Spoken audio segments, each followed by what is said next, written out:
So we see darkness as this bad thing. Like, no one wants to be in the dark, right? Everyone wants to be in the light.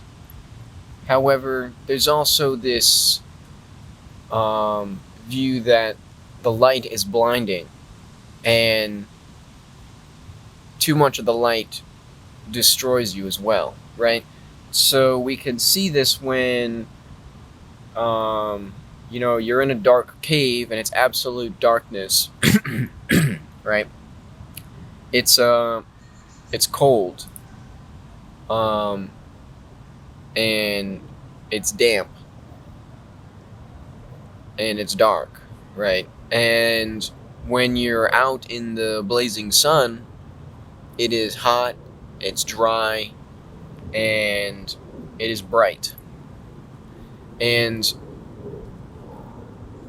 you can't survive in the darkness, but if you're out in that scorching sun, um, you can't survive there either, right? So the balance is in the shade. And so I think it's interesting that, the darkness is feared, but on one hand, some of it is necessary, right? Because without it, the light is too much for us. We can't handle the full sun all day long. We need our respite, right? And so the shade is there to offer that protection, um, and allow us to recuperate and rest. And I just think that's something important to consider, um, when you're going through life, right? It's not all or nothing. It's somewhere in between most of the time.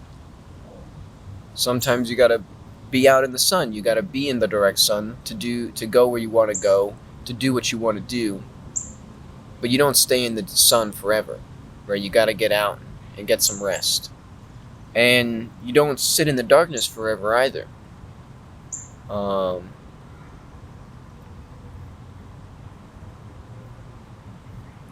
there's a balance to it, and so yeah, I guess just keep that in mind.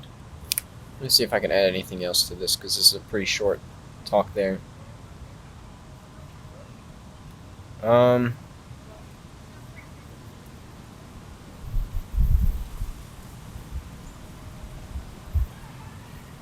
I got a couple small things here. We'll see where this goes. So the world is a maze. You know which way you will turn, but you don't know when you will have to turn until you do. There's a raccoon. Um, and so, uh, what do I mean by that? Getting a little distracted. There's all kinds of stuff going on. Well, if you're in a maze, right, the best way, I believe, to navigate a maze, if you're in one, right, not like looking from it the top down, but if you're in a maze, right, you don't know, like, you can't see the whole maze at one time. The potentially best way to navigate the maze, right, is to decide, okay, well, I'll only turn left or I'll only turn right or something like that. I think this is the best way to do it, right? Because by doing that, you won't um you won't like get lost and keep going in circles, right? You'll know that wherever you are is is the left wall, right? If you're following the left wall or the right wall. And so by following a specific wall, you can't accidentally, you know, keep going in circles in theory, right? Um, and so um, that's like the best method for navigating, right? You decide this is how I'm going to traverse this, right? This is my plan. And so you know that before any turn comes around, that if you decided you're going to take a right turn, that's what you're going to do. That is certain. What's not certain is when you'll have to take that right turn, right? Because you don't know what's ahead of you necessarily until you get there and you're like, oh, right turn, right? And so when you're in a maze and you're navigating the maze, what you'll do when you come to a crossroads is certain. But what that crossroad is and when it appears, and what it looks like and all these things, that is uncertain. And so you don't know when you will have to turn until you do, right? So navigating this world, right, you have a set game plan, you have a strategy, as I'll call it. You have a strategy for making it through this world alive, right? And so given a scenario, you are pretty certain what your actions are going to be, right? But you don't know when that'll come up, right? Tomorrow morning, you're going to have to wake up, right? You know you're going to get out of bed. But you are not certain what that'll be like until it happens, right? You know tomorrow morning I'll get out of bed, right? That's in theory, what's going to happen. But you won't know for sure until you get there, right? Because maybe you wake up tomorrow and you're sick and you don't think you can really get up. Or maybe you wake up and you're late, right? And so that throws everything off. You slept through your alarm and you didn't actually really wake up, right? And so you've got all these potential things that could happen, right? And so even though you were pretty certain what the outcome was going to be and what your actions were going to be, it can't be fully known until you get there. And so that's kind of the issue with that. And then another analogy that I think is good with a maze is that in theory there is only one way out of the maze, right? There's one way in and one way out. And so how you traverse the maze and where you end up going is potentially entirely random. But when you finally make it out of the maze, that destination is certain. It doesn't matter how much you wander in the maze, there is only one way out. And so it doesn't matter how much wandering you have to do. It doesn't matter how lost or confused you get. When you finally make it out, that is a certainty, right? That's a certainty of where that is. Not necessarily when, but where, right? So there is some predictability to the overall behavior, right? It's like, okay, this person entered the maze. What are they going to do? Well, they're going to exit, right? Eventually, right? In theory, right? In theory, you don't just get lost in the maze forever, but potentially you can, right? But ideally, in a maze where you can't die, and there's only one way out, you will exit. That's the only certainty, right? Everything else, that's you can't be sure about how it's going to play out, but you know that at the end you will exit, because it's only the end when you exit. Everything before that can't be considered the end, and so you can be sure about the ending, but everything in between is unknown, right?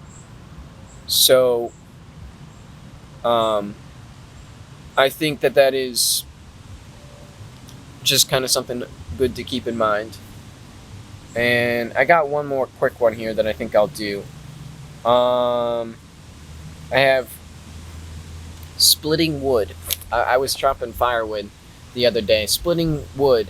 If you do a lighter swing because you feel it will be an easy split, you run the risk of having to swing multiple times rather than once for something simple. Sometimes the extra energy is required to prevent wasteful action.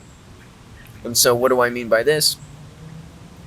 As I said, I was chopping firewood, and then I would split the log, and I had to put a lot of effort in to make like the first couple splits. But then it's just like a tiny little log. I'm like, oh, I don't have to swing as hard for this. It'll split pretty easy. So I'm trying to conserve my energy. So I'm like, okay, well, I won't swing as hard for this one, right? I'll do a lighter swing on this one just to save some energy, right? I'm not going to lift it all the way up over my head and bring it down. It's a smaller piece. I want to get the aim right. I don't need that much energy anyway, so I'll just lift it up a little bit to split it. But the problem is that if I don't do the full swing on this tiny, tiny piece, right, then I run the risk of doing a smaller swing, using energy to do the smaller swing, and then it doesn't split.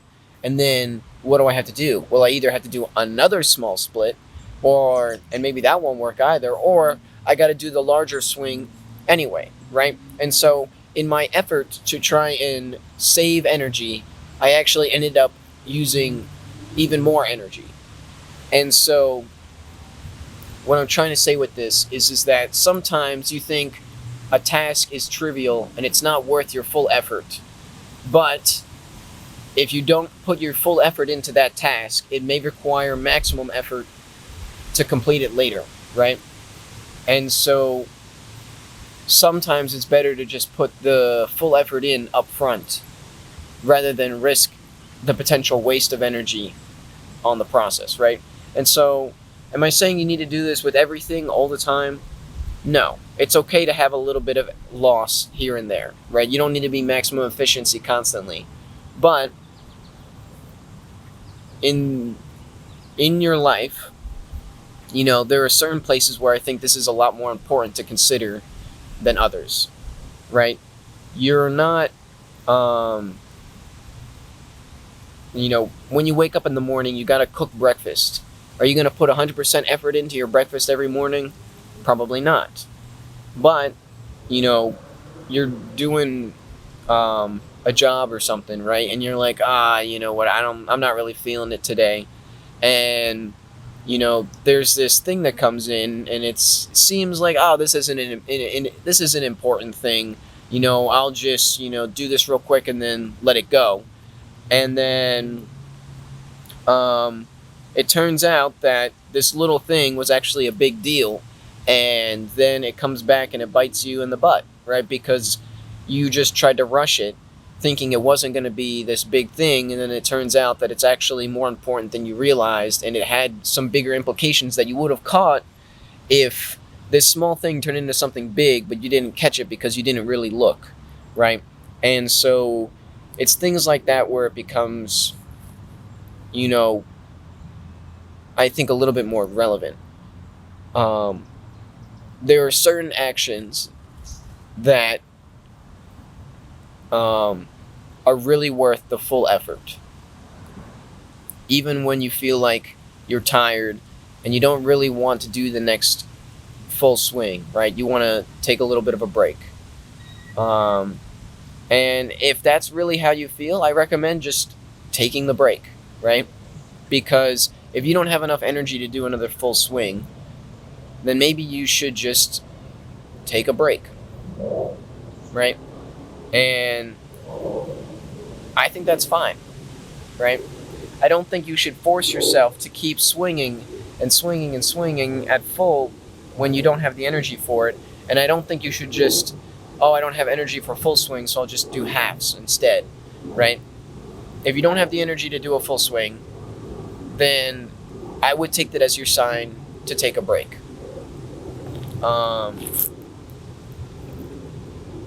And again, this is not necessarily everything you do that you need to apply this to, but certain tasks, I think it's definitely worth it.